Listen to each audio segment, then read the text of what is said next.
Se dice que vivimos en la era de la posverdad. Quizás sería más preciso admitir que vivimos en la era de la mentira insolente, de la mentira como estrategia, de la mentira como el más barato artificio retórico. Porque el problema no es vivir en una sociedad que acepte la mentira, sino en una que rechaza la verdad.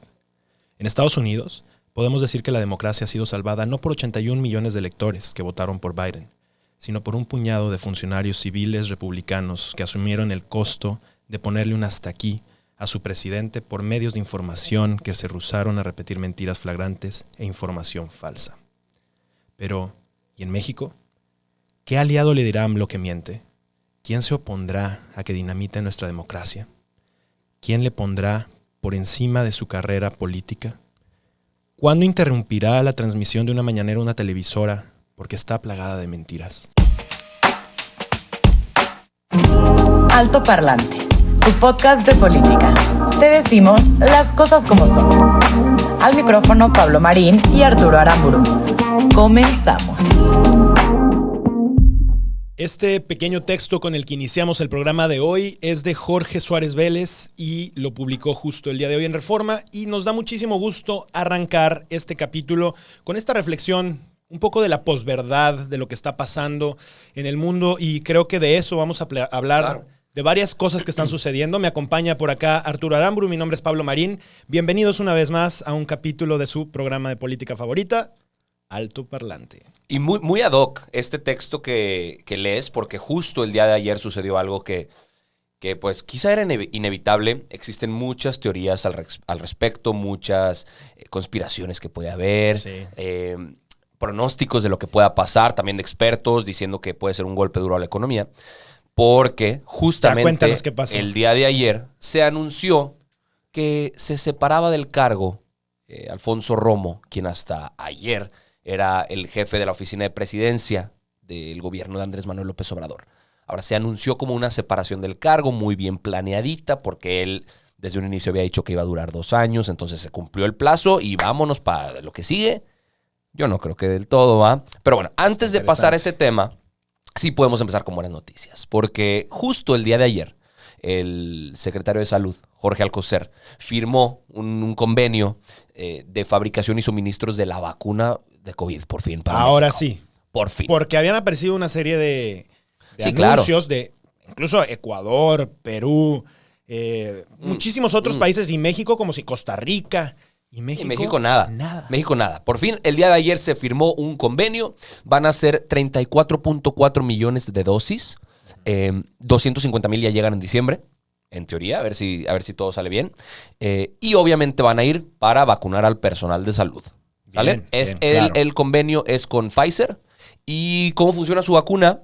Son 2 aplicaciones, una 21 días después de la otra, para reforzar la inmunidad y demás.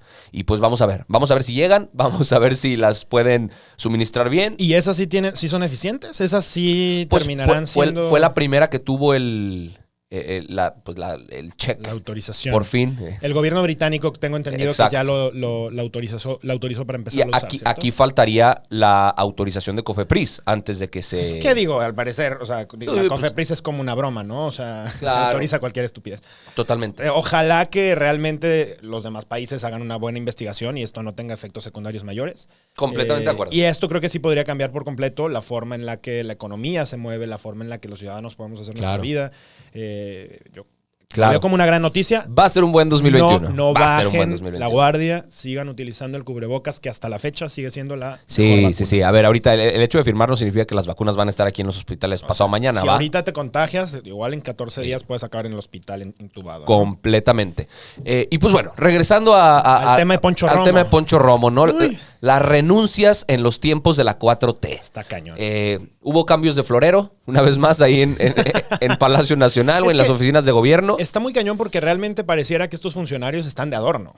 O sea, en realidad, o sea, incluso y los que siguen, Poncho Romo. O sea, los que están todavía dentro de la 4T, sí, hay más de un par que no hacen nada. Olga Sánchez Cordero, por ejemplo. Incluso el mismo Marcelo Ebrard, que creo que es de los más activos, dobla las manos impresionantemente. A ver, que el güey aparezca en todos lados no significa que decida. ¿Va? O sea, esa es la cosa. Yo creo que, o sea, un Alfonso Romo que habitualmente la gente, los regios lo ubican muy bien porque claro, es de acá. tiene una personalidad fuerte. O sea, es un tipo, es un empresario que no se ha hecho de lo que tiene nada más porque sí. Tiene toda una reputación atrás. Claro. Y que sea doblegado durante 2 años, haya sido doblegado por un Andrés Manuel. Imagínate la templanza de un Andrés Manuel. Imagínate lo que le impone. Claro. No, lo que le ha dado. Y la gente dirá, uy, buena. Y la gente dirá, doblegado, pero ¿hasta qué punto? A ver, pues Poncho Romo, para quienes quieran saber un poquito de su trayectoria dentro de jefe de la presidencia, de la oficina de la presidencia, fue quien prometió a los empresarios que no se cancelaba el aeropuerto de Texcoco. Fue el que también dijo que no iba a haber recesión. Fue el que dijo que el tema energético para energías renovables iba a ser súper favorecido. Fue el que prometió que no se iba a cancelar Constellation Brands en Baja California. Que está cancelado. O sea, todas esas cosas se han dado. Fue el señor que prometió que iba a haber un plan de infraestructura increíble para este sexenio. No cumplió, perdió en todas sus promesas. Entonces, doblegado, claro que estuvo. Porque él era el que tenía que estar a cargo de un vínculo completamente sano y dinámico entre sector privado y gobierno. Y nada más revisen como diagnóstico, observen cómo está la situación ahorita entre el sector privado y el gobierno. Ahora, una pregunta y empezando a pensar mal, porque en política el que no piensa mal no acierta. ¿Renunció o lo renunciaron? ¿Lo habrán corrido? ¿Realmente Mira, ¿Habrá algo alrededor de eso que no sepamos? Hay quienes dicen que inclusive puede ser porque va por la gubernatura de Nuevo León. No. Yo no sé ¿Y que iría por Morena? Yo no sé si los tiempos le den todavía. Iría por Morena, claro. Seguro. No, o sea, los tiempos le dan. Sí, los tiempos sí. A ver, entonces, pensándole bien mal. Podría, imagínate. Imagínate, güey, que lo lanzan. En Nuevo León, ahorita, pareciera que Clara Luz, que es alcaldesa de Escobedo, es la que va, es la gallina que lanzará. Que en un ratito más Morena parece que ya pide Verde, licencia. Pero en un ratito más parece que ya pide licencia. Vamos a ver. Vamos a ver qué pasa. A ver, Morena dice que va a ser una elección interna para ver, pero sabemos cómo funciona Morena en esos temas, ¿no? Pero pues sí. O sea, pensándole mal, mira, mi lectura del asunto es que Poncho Romo, muy parecido a la situación en la que se metieron otros funcionarios públicos, otros secretarios, que ahorita los vamos a mencionar, dijo, sálvese quien pueda, güey. O sea, yo me salgo aquí ya porque hasta aquí llegué. Y quedamos bien con el presidente. Ajá. No nos peleamos porque si pasa más tiempo y hace más estupideces me voy a tener que pelear. Algunos salieron muy peleados. Claro. Y para Poncho, pues es mucho más favorable salir por la puerta grande, que anuncien muy bien su salidita. Claro. Y después hacer negocios con gobierno federal, ¿no? Porque, a ver, Poncho Romo es empresario. A ver, Poncho Romo acaba de inaugurar una planta de su empresa muy cerquita, muy estratégicamente colocada del Tren Maya. O sea, y estaba aquí muy, muy sospechosa la cosa. Fíjate, ahí, luego a los mexicanos nos falla mucho el entender qué es la corrupción, ¿no? El utilizar información hay tantas formas, privilegiada. Hay tantas formas. El utilizar información privilegiada es una forma más de corrupción. Dices, oye, pero es que no hubo una transacción. No, pero tú tenías información que el resto de los ciudadanos no tenía a su alcance, claro, y la utilizaste en tu favor. Claro. Es una forma más de corrupción y se da muchísimo, y es una corrupción invisible que nadie... Porque claro, la corrupción que estamos acostumbrados es el moche que le dan al policía, claro, es los maletines de dinero que le dan al hermano del presidente. Sí. Son este tipo de cosas. Y no sé cuál sea más común. O sea, desafortunadamente las dos abundan tanto. Yo creo que todas es... Que, digo, por ejemplo, el otro día que íbamos pasando por carretera, nos dimos cuenta que estúpidamente, Pablo se dio cuenta que estúpidamente un tramo de la carretera que podía ir en línea recta, no porque estuviera el terreno diferente. Sí, no había un río, no había simplemente un barranco, no había nada. Daba la vuelta. Rarísimo. Unos cuantos kilómetros, y en medio de ese tramo de la carretera había una gasolinera, había un mini supermercado, había unos terrenos ya fincados, había un tal. Y la sospecha inmediata es, pues seguro es de un cuate. Y eso es lo que, fíjate, lo que platicábamos. O sea, mucho de lo que sucede en este tipo de cosas, que luego es un tipo de corrupción que es invisible para la mayoría de los ciudadanos porque no somos críticos ante este tipo de cosas. Es que no es que la carretera diera vuelta para acercar más a un pueblito que estaba por ahí, porque no había nada más que una carretera, o sea, había una gasolinera, etcétera. Y muchas veces lo que se hace es que para darle plusvalía a terrenos de un compadre que le ayudó al gobernador, quién sabe qué, las obras, claro, por las que transitamos miles y miles de ciudadanos terminan haciendo cosas rarísimas. Entonces, por eso en México de repente ves carreteras que en zonas planas de repente dan curvas que dices, ¿y esto? Pues es que así le incrementaban por 8 el valor del terreno de fulano y como este tipo de cosas las vemos todo el tiempo. Vemos tráficos de influencias por todos lados. Los alcaldes o amigos de alcaldes que de repente compran cientos de hectáreas de terrenos a las afueras porque justamente la planeación de la ciudad va a ser hacia ese lado y después el terreno que compraron por 25 centavos el metro les va a valer 8,000, ¿va? Claro. Sí, vamos a ver qué pasa con Poncho Romo. Y hace ratito que te preguntaba que si habrá sido renuncia o lo renunciaron. Es porque justamente hace unos semanas, unos meses, Poncho Romo dio unas declaraciones muy, muy interesantes que, por cierto, tenemos acá. Totalmente. Y que me gustaría que escuchen. Nos lo van a poner por acá. Venga. Como mensaje toral es invitar al país y al gobierno al que yo pertenezco a que tengamos una cultura de que tenemos prisa y que no podemos manejar un país que está decreciendo al 9%, cercano al 9%, que estamos decreciendo al 9% y lo estamos manejando como si estuviéramos creciendo al 9%. Entonces, ese es el enfoque que espero poder transmitir este mensaje. Pues ahí está. Híjole, yo no sé, sospechosamente este tipo de comentarios terminan por revelar mucho de lo que sucede ahí adentro. Aunque no parezca tan grave lo que dice, ¿verdad? Pero Andrés Manuel es una persona que es muy... muy cuidadoso de su verdad y de sus datos. No, y aparte también se deja influir mucho por comentarios que no podrían parecer el gran ataque. Sí. Simplemente es una recomendación, es una sugerencia. Es decir, la realidad es esta, claro, y no podemos llevar las riendas del país por acá como si fuéramos... o una realidad que no tenemos. Y creo Totalmente. Que a mí me parece un comentario sensato. No hay forma de decir lo contrario cuando los números son claros. O sea, los números no mienten en ese sentido. Claro. Hay quienes mienten con números, pero es muy claro cómo está la economía y todos lo estamos presintiendo. Y no es necesariamente que sea culpa del presidente. Claro. Es que ha habido una serie de malas decisiones y momentos históricos que están afectando a esto. Totalmente. Ahora, hay muchas cosas que no se están haciendo bien, pero... Sí, no, hay gente que renuncia porque dicen las cosas no se están haciendo bien. ¿Hacemos un pequeño recuento? Sí. O sea, ¿les parece? Las renuncias en tiempos de López. Germán Martínez salió del IMSS. ¿Por qué? Porque dijo que había un sobrecontrol y que escatimaban gastos en salud a un extremo. La Secretaría de Hacienda y Crédito Público estaba teniendo mucha injerencia en los gastos y no le estaban permitiendo ejercer el presupuesto que había estado autorizado para el IMSS en tiempos en los que era más urgente que nunca. Carlos Ursúa. Claro. Se salió de la Secretaría de Hacienda y Crédito Público. ¿Por qué? Muy claro, muy contundente. Se están tomando decisiones de política pública sin sustento alguno. Se están imponiendo funcionarios sin conocimiento. Durísimo ese golpe. Renunció Mónica Maxice del CONAPRED después de este escandalito en el que el Consejo Nacional para Prevenir la Discriminación iba a hacer un foro. Invitan a Chumel Torres... Saludos.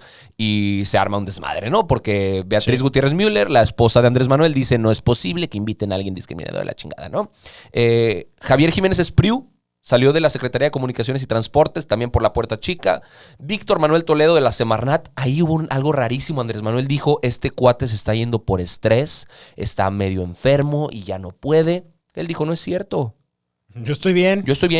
Este señor no comparte mi visión de una secretaría tan importante como la es la Secretaría de Medio Ambiente y Recursos Naturales, ¿no? Jaime Cárdenas, del Instituto para Regresarle al Pueblo lo Robado, para devolverle al pueblo lo robado, dice, hay un chorro de corrupción adentro del instituto, ya no puedo Hablamos más. De él en alguno de los programas. Sí, y algunos más, a ver, que no sonó tanto, pero que dijo algo muy particular. Ella se llama Asa Cristina Laurel, ella era subsecretaria de Integración de la Secretaría de Salud, y dijo, el secretario Alcocer, justo el que les decimos ahorita que firmó el convenio, el secretario Alcocer está desmantelando desde adentro de la secretaría. Qué horror. Y se salió. Y pues, por supuesto, Alfonso Durazo, que de manera pues más educada pidió licencia y dijo, me voy a buscar hueso a Sonora. Y me voy a ver qué me toca por allá, a ver si me toca la gubernatura de Salpicada. Y pues bueno, ahora se suma Poncho Romo, claro que sí. Está cañón a ver qué es lo que pasa en este país. Sí, nada más para concluir el tema de Poncho Romo, Andrés Manuel dijo, la oficina de la presidencia, de la jefatura de la presidencia pues ya no va a haber nadie ahí. Queda vacante. No, la eliminamos. Desaparece el puesto. La eliminamos, ¿por qué? Porque no es necesario. Él solito puede con su gente. Les voy a platicar muy rápido qué hace ese puesto. Es sé que no les gusta que hagamos aquí mezcla de idiomas, pero es un puesto muy conocido en Estados Unidos. Es el Chief of Staff de la Casa Blanca. Jefe del staff. Jefe del staff presidencial aquí. Define cuáles son los asuntos de competencia del presidente. O sea, le marca agenda hasta cierto punto para ver cómo acomoda su día. Da seguimiento y evaluación a las políticas públicas impulsadas desde el Poder Ejecutivo. Coordina a los asesores del presidente. Vigila y da seguimiento a los acuerdos de las reuniones de gabinete. Da seguimiento a los avances de proyecto de dependencias de administración pública. A ver, a grandes rasgos es el brazo derecho del presidente. Es el enlace entre presidencia con el legislativo, con gobernadores, con iniciativa privada, con organizaciones de la sociedad civil. Que desaparezca por nomás, Claro. por ahorrar. Es ridículo. Es irresponsable. Y a ver, y él dijo, Poncho Romo nunca cobró ningún sueldo ni la mayoría de su equipo. Pues me queda claro, porque ninguna de estas cosas se hacían. No iba a estar trabajando todo esto de a gratis ese señor. Claro. Y pues nadie más lo hizo. Y a ver, a mí me da mucho más miedo que un funcionario no cobre un sueldo, porque si no te lo cobra con ese sueldo, te lo está cobrando de otro lado. Esto es un tema, vamos a ver en qué acaba. Vamos a ver si no se empieza a caer a pedazos justamente esta comunicación ahora entre el sector empresarial y la presidencia. Claro. Creo que sí era parte de un engranaje interesante. Era un articulador en donde lograba traducirle al presidente, que evidentemente no entiende la función y la importancia de los empresarios que hoy están muy defraudados. O sea, yo creo que hoy en general la percepción de los empresarios, del Consejo Coordinador Empresarial, de la Coparmex, de la Concamín, de la Concanaco, etcétera, sí. Es una percepción de estamos solos con nosotros mismos. O sea, no contamos con la presidencia y no hemos contado con ellos cuando se empezó a venir abajo la economía con el tema de COVID y no hubo una sola. Fuimos el único país que no puso medidas para salvar la economía. Y estamos hablando de empresas que generan puestos de trabajo, que le dan de comer a miles y miles de familias. Y para el presidente eso no es importante. Para él es más importante darle, según él, apoyos a 55% de las familias en este país a través de dádivas y de sus iniciativas sociales. Vamos a ver qué es lo que termina pasando. Claro. Mientras tanto, cumplimos 2 años. Cumplimos 2 años de un gobierno y Andrés Manuel, justo cumpliendo esos 2 años, salió y dijo que 97 de los 100 compromisos que tenían para estos 2 años estaban cumplidos. ¿Y luego? Pues resulta que ¿Fue cierto o no fue cierto? Sale este nuevo grupo, este nuevo BOA, este nuevo Frena. Este nuevo colectivo. Este nuevo colectivo que se llama Sí por México, encabezado por Claudio X González y por Gustavo de Hoyos, que era presidente de Coparmex. Y empiezan y dicen, no, a ver, el presidente no nos está diciendo la verdad. La realidad es que de los 43 indicadores que tiene el Plan Nacional de Desarrollo, en estos 24 meses de trabajo, el avance completo es del 6%, el avance parcial es del 38%, no ha habido avance en 14% y existe un retroceso del 46%. Y entonces, si más o menos ponderamos todo esto, termina viendo y se muestra que el sexenio tiene un retroceso en realidad del 42% en los 43 indicadores. Y obviamente este tema a Andrés Manuel le incomoda, obviamente a Andrés Manuel no le gusta porque es una plataforma que Andrés Manuel le llamaría de los ultraconservadores, los enemigos, la mafia del poder, etcétera, estos fifís, que lo que están haciendo es decirle al presidente con números y con datos y con los mismos números que ustedes y nosotros podemos acceder, que están a través de las plataformas de transparencia de la presidencia que todavía quedan, pues hacer los cálculos con los mismos que con otros datos está mintiendo el presidente. Claro. A mí me preocupa justo este discurso doble en donde por una parte el presidente viene y da una serie de datos que no son congruentes y que mañosamente justo no da lo específico de cómo los logra calcular para decir tengo 97 de 100. ¿Sabes también cuál es un error? Que la gente que estaría cerca de él para cuestionarlo y revelar la verdad no lo cuestiona. Claro. O sea, en las mañaneras, a ver, si yo estuviera ahí, sé que tú harías lo mismo. Te paras y, señor, señor presidente, o sea, de manera educada. Sigue sin contestar a mi pregunta. ¿Me podría, por favor, especificar a qué dato se refiere con eso? Bla, bla, bla, bla. A ver, sigue sin contestarme. Por favor, me podría... Claro. Vámonos, a ver. Y aunque nos tome media hora más la pinche mañanera. Sí, nos quedamos aquí hasta que tengamos que quedarnos. Sí, lo que sea necesario. O sea, el presidente necesita realmente quien le cuestione. Y por eso justo hoy arrancaba con ese texto. O sea, a mí me parece que es un texto que expresa mucho de lo que está faltando. Y en ese mismo texto, obviamente, extraje lo que más me llamaba la atención. Pero justamente habla de la tibieza que de repente tenemos como sociedad, como funcionarios, con tal de no confrontarnos con el poder, con tal de no llevar la contraria. Y yo entiendo, hay muchos funcionarios que están ahí y que confrontarse implica perder su trabajo. Y no solamente eso, probablemente implique perder muchísimas posibilidades laborales al final del día. Fue lo que tú dijiste en el texto al principio. Claro. ¿Quién antepondrá ese... por encima de su carrera política, claro, el desdecir al presidente? Claro. Y es eso. Y mira, tú eras, por ejemplo, un Carlos Ursúa. Hoy es un profesor súper respetado de la Escuela de Gobierno del TEC de Monterrey. Pues dijeron, bueno, este hombre es congruente. Cagó aceptando un puesto con un gobierno que estaba haciendo las cosas mal, pero rectificó y congruentemente dijo, esto está mal y yo me salgo de aquí y digo lo que está mal. Y lo dijo por escrito. Sí. O sea, no lo dejó ahí a malos entendidos, por motivos de salud. No. O sea, muy directo y muy claro para que no quedara duda. Y aún con toda esa claridad, hay mexicanos que creen que no es cierto. Que creen que seguramente este tipo se enojó por otra cosa. Hay que saber leer las cosas de una manera diferente. Claro. Hay que saber empezar a pensar un poquito mal para entender lo que realmente está sucediendo. Sí. Hay que seguir escuchando altoparlante. Pero sobre todo yo creo que hay que hacer nuestra parte como ciudadanos. Hay que hacer esta parte para hacer la diferencia, porque otra vez, y lo hemos repetido muchísimo los ciudadanos, a los únicos que nos tenemos es a nosotros mismos. Y los resultados que vamos a ver, la única manera en la que este país va a seguir creciendo, o sea, un peso en la bolsa de un ciudadano, de un empresario, vale más y es mucho más eficiente que ese mismo peso en la bolsa del gobierno. Y sí, no los estamos invitando a no pagar impuestos. Por supuesto que no, pero a que sí logremos ser eficientes con lo que tenemos y entendamos que a los únicos a los que les tenemos que realmente corresponder y rendir cuentas es a otros ciudadanos buenos que están haciendo su parte por transformar este país. Y exigir que el gobierno nos rinda cuentas a nosotros. Hay que buscar siempre esas maneras. Son nuestros empleados. O sea, que nos quede claro. Nosotros los ponemos ahí, nosotros les pagamos. Sí. Si tu empleado no te estuviera dando los resultados que te mereces, chiquitín, patitas por la calle, güey. 2021 va a ser un año muy claro para eso. Vamos a ver cuánto... Exacto, la manera de rendir, de exigir que rindan cuentas es con el voto. Sí. Con el voto. Es lo primero que podemos hacer. No lo único, pero es lo primero que podemos hacer. Se nos fue el tiempo. ¡Vámonos! Muchísimas gracias. Acuérdense de seguir al pendiente por todo lo que estamos poniendo en altoparlante.podcast. Mi nombre es Pablo Marín, Arturo Aramburu. Gracias por haber escuchado este episodio. Hasta el próximo lunes. ¡Vámonos! Esto es todo por hoy, pero sin llorar. Estaremos de vuelta cada lunes y jueves en todas las plataformas. Si crees que alguien necesita entender las cosas como son, compártele este capítulo. ¡Nos vemos!